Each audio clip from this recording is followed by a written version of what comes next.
नमस्कार दोस्तों, राधे राधे। प्रेम से बोलिए शंकर भगवान की जय। आज हम शिव पुराण के 9वें अध्याय की कथा सुनेंगे। इसमें हम जीवंतिका व्रत की कथा सुनेंगे। ईश्वर बोले, हे संत कुमार, इसके बाद मैं शुक्रवार व्रत का आख्यान कहूँगा, जिसे सुनकर मनुष्य संपूर्ण आपदा से मुक्त हो जाता है।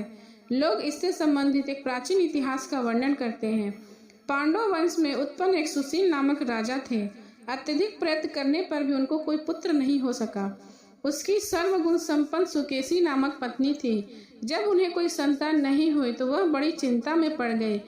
तब स्त्री स्वभाव के कारण अति साहस युक्त मन वाली उसने मासिक धर्म के समय प्रत्येक महीने के वस्त्र को टुकड़ों को जोड़कर अपने उदर में बांधने लगी और उदर को बड़ा करने लगी। अपनी प्रसूति का अनुसरण करने वाली किसी अन्य गर्भिणी स्त्री को ढूंढने लगी। भावी देवयोग से उसे पुत्र रोहित की पत्नी गर्भिणी थी। तब कपट करने वाली राजा की पत्नी ने किसी प्रसव कराने वाली महिला को उसके पीछे लगा दिया और उसे एकांत में बहुत सा धन देकर वह रानी चली गई। उसके बाद रानी को गर्भिणी जानकर राजा ने उसका पुंसवन और अनवलोभन संस्कार किया। 8वां महीना होने पर राजा अत्यंत खुश हुए। इसके बाद वह पुरोहित पत्नी का प्रसव काल सुनकर वह रानी भी उसी समान सभी प्रसव संबंधी चेष्टाएं करने लगी। पुरोहित की पत्नी चूंकि पहली बार गर्भवती थी, अंत उसे प्रसूति कार्य का कोई भी ज्ञान नहीं था और केवल प्रसव कराने वाली दाई के ही कहने पर वह सब कुछ करती जा रही थी। उस दाई ने पुरोहित की पत्नी के साथ छल करते हुए उसके नेत्रों पर पट्टी बांध दी और प्रसव के समय उसके पैदा हुए पुत्र को किसी के हाथ से रानी के पास पहुंचा दिया। इस बात को कोई नहीं जान सका। उसके बाद रानी ने उस पुत्र को लेकर यह घोषित कर दिया कि मुझे पुत्र रत्न की प्राप्ति हुई है।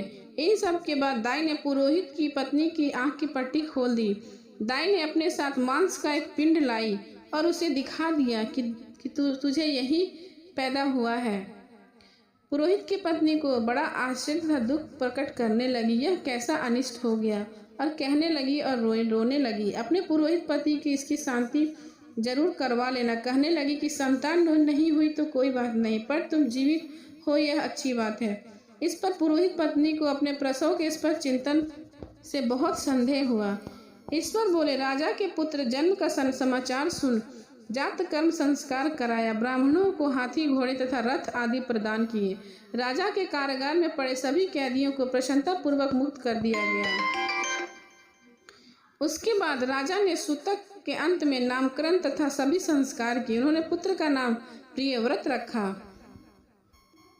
हे सनत कुमार, श्रावण मास के आने पर पुरोहित की पत्नी ने शुक्रवार के दिन भक्ति पूर्वक देवी जीवंतिका का पूजन किया। दीवार पर अनेक बालकों सहित देवी जीवंतिका की मूर्ति लिखकर पुष्प तथा माला से उनकी पूजा करके गोधूम की पीठी के बनाए 5 दीपक उनके सम्मुख जलाए और स्वयं भी गोधूम का चूर्ण भक्षण किया और उसकी मूर्ति पर चावल फेंका और कहा, हे जीवंतिके, हे करुणामयी, जहाँ भी मेरा पुत्र विद्यमान हो आप उसकी रक्षा करना। यह प्रार्थना करके उसने कथा सुनकर यथाविधि नमस्कार किया। तब जीवंतिका की कृपा से वह बालक दीर्घायु हो गया और देवी उसकी माता की श्रद्धा भक्ति के कारण दिन रात उस बालक की रक्षा करने लगी। इस प्रकार कुछ समय बीतने पर राजा की मृत्यु हो गई। तब पितृभक्त उनके पुत्र ने उनकी परलौकिक क्रिया संपन्न की। इसके बाद मंत्रियों तथा पुरोहित ने प्रियव्रत को राज्य का अभिषेक किया। तब कुछ वर्षों तक प्रजा का पालन करते तथा राजा राज्य को भोगकर पितरों के ऋण की मुक्ति के लिए गया जाने की तैयारी करने लगे। राज्य का भार वृद्ध मंत्रियों तथा भक्ति पूर्वक सौंप कर और स्वयं को के राजा होने का भाव त्याग कर उसने कार्तिक का भेष धारण कर लिया और गया के लिए प्रस्थान किया। मार्ग में किसी नगर में किसी गृहस्थ के घर में उन्होंने निवास किया। उस समय उस गृहस्थ की पत्नी को प्रसव हुआ। इसके पहले छठी देवी ने उसके 5 पुत्रों को उत्पन्न होने से 5वें दिन मार दिया था। यह राजा भी उस समय 5वें दिन ही वहां पहुंचा था। रात में राजा के सो जाने पर उस बच्चे को ले जाने के लिए छठी देवी आई। जीवंतिका देवी ने उस छठी देवी को यह कहकर रोका कि राजा को लांघ कर मत जाओ। तब जीवंतिका के रोकने पर छठी देवी जैसे आई थी वैसी ही चली गई। इस प्रकार उस गृह स्वामी ने उस बालक को 5वें दिन जीवित रूप में प्राप्त किया। यह लोग इतने प्रभाव वाले थे। यह देखकर उस गृहस्थ ने राजा से प्रार्थना की, हे राजन, आपका निवास आज के दिन मेरे ही घर में हुए। प्रभु, आपकी कृपा से मेरा यह छठा पुत्र जीवित रह गया। उसके इस प्रकार प्रार्थना करने पर करुणा निधि उस राजा ने कहा कि मुझे तो गया जाना है। तब राजा गया के लिए प्रस्थान कर गए। वह पिंडदान करते समय विष्णुपद वेदी पर कुछ अद्भुत घटनाएं हुई। उस पिंड को ग्रहण करने के लिए 2 हाथ निकल कर आए। तब महान विस्मय युक्त राजा संशय में पड़ गए और पुनः पिंडदान कराने वाले ब्राह्मण से कहने लगे, पर उन्होंने विष्णु पद पर पिंड रख दिया। इसके बाद उन्होंने किसी ज्ञानी तथा सत्यवादी ब्राह्मण से इस विषय में पूछा। तब उस ब्राह्मण ने उनसे कहा कि यह दोनों हाथ आपके पितर के हैं। इसमें संदेह हो तो घर जाकर अपनी माता से पूछ लीजिए, वह बता देगी। तब राजा चिंतित तथा दुखी हुए और मन में अनेक बातें सोच विचारने लगेगी। वह यात्रा कर पुनः वहां गए जहां वह बालिका जीवित हुआ था। उस समय उस स्त्री को पुत्र उत्पन्न हुआ था और वह उसका 5वां दिन था। वह जो दूसरा पुत्र हुआ उसे लेने रात में फिर छठी देवी आई। तब जीवंतिका के दोबारा रोके जाने पर उस छठी देवी ने उनसे कहा, इसका ऐसा क्या कृत्य है, अथवा क्या इसकी माता तुम्हारा व्रत करती हैं जो तुम रात दिन इसकी रक्षा करती हो। तब छठी देवी ने यह वचन सुनकर जीवंत ने धीरे से मुस्कुराकर इसका सारा कारण बताया। उस समय राजा शयन का बहाना करके वास्तविकता जानने के लिए जाग रहा था।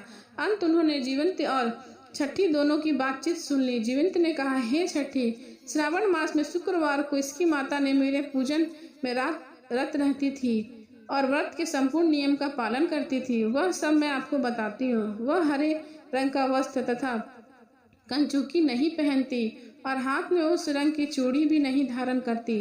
वह चावल के धोने से जल को कभी नहीं लांघती, हरे पत्तों में मंडप के नीचे नहीं जाती और हरे वर्ण का होने के कारण करेले का साग भी वह नहीं खाती। यह सब मेरी प्रसन्नता के लिए करती है। अंत में उसके पुत्र को किसी को मारने नहीं दूंगी। यह सब सुनकर राजा प्रियव्रत अपने नगर को चले गए। उसके देश में सभी नागरिक स्वागत के लिए आए। तब राजा ने अपनी माता से पूछा, हे माता, क्या तुम जीवंतिका देवी का व्रत करती हो? इस पर उसने कहा कि मैं तो इस व्रत को नहीं जानती। इसके बाद राजा ने गया यात्रा का समुचित फल प्राप्त करने के लिए ब्राह्मणों तथा सुवासिनी स्त्रियों को भोजन कराने के लिए इच्छा से उन्हें निमंत्रित किया। इस व्रत की परीक्षा लेने के लिए सुवासियों ने वस्त्र, कंचुकी तथा कंकन भोजन कहलाया कि आप सभी को भोजन के लिए राजभवन में आना है। तब पुरोहित की पत्नी ने दूत से कहा कि मैं हरे रंग की कोई वस्तु कभी ग्रहण नहीं करती। राजा के पास आकर दूत ने उसके द्वारा कही गई बातों को राजा को बता दी। तब राजा ने उसके लिए सभी रक्तवर्ण से शुभ परिधान भेजे। वह सब धारण करके उस पुरोहित पत्नी के राजभवन में आए। राजभवन के पूर्वी द्वार पर चावलों के धोने का जल पड़ा देखकर वह वहां हरे रंग का मंडप देखकर वह दूसरे द्वार से गई। तब राजा ने पुरोहित की पत्नी को प्रणाम करके इस नियम का संपूर्ण कारण पूछा। इस बार उसने इस कारण शुक्रवार का व्रत बताया। उस प्रिय व्रत को देखकर उसके दोनों स्तंभ में से दूध निकलने लगा। दोनों वक्ष स्थलों से राजा को दूध की धाराओं से पूर्ण रूप से सिंचित कर दिया।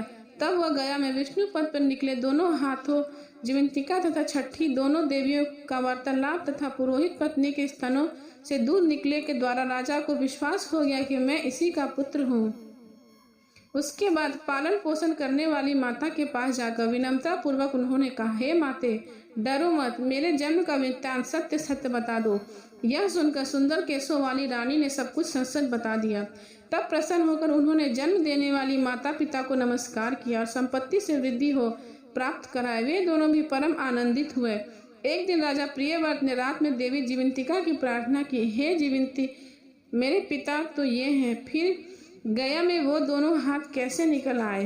तब देवी ने स्वप्न में आकर संशय का नाश करने वाला वाक्य कहा, हे प्रियव्रत, मैंने तुम्हें विश्वास दिलाने के लिए यह माया की थी, इसमें संदेह नहीं। हे सनत कुमार, यह सब मैंने आपको बता दिया। श्रावण मास के शुक्रवार के दिन इस व्रत का अनुष्ठान करके मनुष्य सभी मनोरथ को प्राप्त कर लेता है।